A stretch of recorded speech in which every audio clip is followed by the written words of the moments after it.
Speaker గారితో సవినయంగా మనవి చేసేది ఏంటంటే సభ నడుపుతున్న తీరు పట్ల నా తీవ్ర ఆవేదన వ్యక్తం చేస్తా ఉన్నా. ఫస్ట్ క్వశ్చన్లో నేను చెయ్యెత్తితే మీరు సిగ్నేటరీ కాదు, మీకు మైక్ ఇవ్వమన్నారు. థర్డ్ క్వశ్చన్లో సిగ్నేటరీ కానటువంటి వ్యక్తికి మీరేమో ఇప్పుడు మైక్ ఇచ్చారు. ఎందుకు ఇచ్చారని మేము అడగడం లేదు. సభా సాంప్రదాయాలు అందరికీ సమానంగా ఉండాలని సవినయంగా మీకు విజ్ఞప్తి చేస్తున్నాం. ఇకపోతే మా సీతక్క గారు ఒక మాట అన్నారు, నా పేరు తీసుకొని, మీరు అప్పుడే డబ్బులు ఇచ్చుంటే బాగుండేదని. ఎస్, నేను ఇచ్చాను. మా గౌరవ కేసీఆర్ గారి ఆదేశాల మేరకు పల్లె ప్రగతి కింద ప్రతి నెల 275 కోట్ల రూపాయలు మేము గ్రామ పంచాయతీలకు ఇచ్చాం. పల్లె ప్రగతి ప్రారంభమైన తర్వాత 3,300 కోట్ల రూపాయలు 3,300 కోట్ల రూపాయలు మేము గ్రామ పంచాయతీలకు ఇచ్చాం.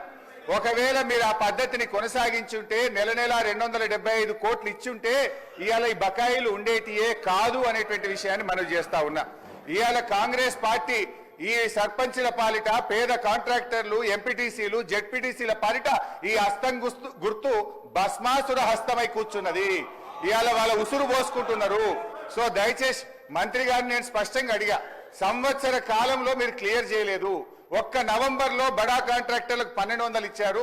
అందులో సగం ఇస్తే సర్పంచ్ల బిల్లులు క్లియర్ అవుతుండే. ఎప్పట్లోకి ఇస్తారో స్పష్టంగా చెప్పండి అంటే త్వరలో ఇస్తాం, చూస్తాం, చేస్తామన్నారు. ఏడాది అయినాక కూడా చూస్తాం, చేస్తామనేటువంటి మరి బాధ్యతారహితమైన సమాధానం మంత్రి గారి నుంచి వచ్చినందుకు ఈ సభ నుంచి మా తీవ్ర నిరసన తెలియజేస్తూ వాకౌట్ చేస్తున్నాం. ఎంపీటీసీలు, సర్పంచ్లు, జెడ్పీటీసీలు దిగిపోయి 9 నెలలైంది. ఇంకా వాళ్ళ జీతాలు కూడా పెండింగ్లు ఉన్నాయి. 1వ తారీఖు జీతం ఇస్తామని చెప్తారు. జెడ్పీ చైర్మన్లకు, జెడ్పీటీసీలకు, ఎంపీటీసీలకు దిగిపోయి 9 నెలలైనా 3 నెలల జీతాలు పెండింగ్ ఉన్నాయి అధ్యక్ష. ఆ జీతాలు ఇయరైతే, పనిచేసిన దానికి బిల్లులు ఇయరైతే, వాళ్ళు మిత్తిలు కట్టలేక, అప్పులు కట్టలేక ఇవాళ చాలా బాధల్లో ఉన్నారు. నేను సూటిగా మంత్రి గారిని అడిగేది ఒక్కటే, దయచేసి త్వరలో ఇస్తాము, తొందరలో ఇస్తాం కాదు అధ్యక్ష, స్పష్టమైన డేట్ చెప్పి గ్రామ పంచాయతీ ఎన్నికలు మీరు పెట్టబోతున్నారు, ఆ లోపు వాళ్ళ బిల్లులన్నీ కూడా క్లియర్ చేయాలని చెప్తా ఉన్నాం. మీ దాంట్లో ఏం చెప్పింది అధ్యక్ష?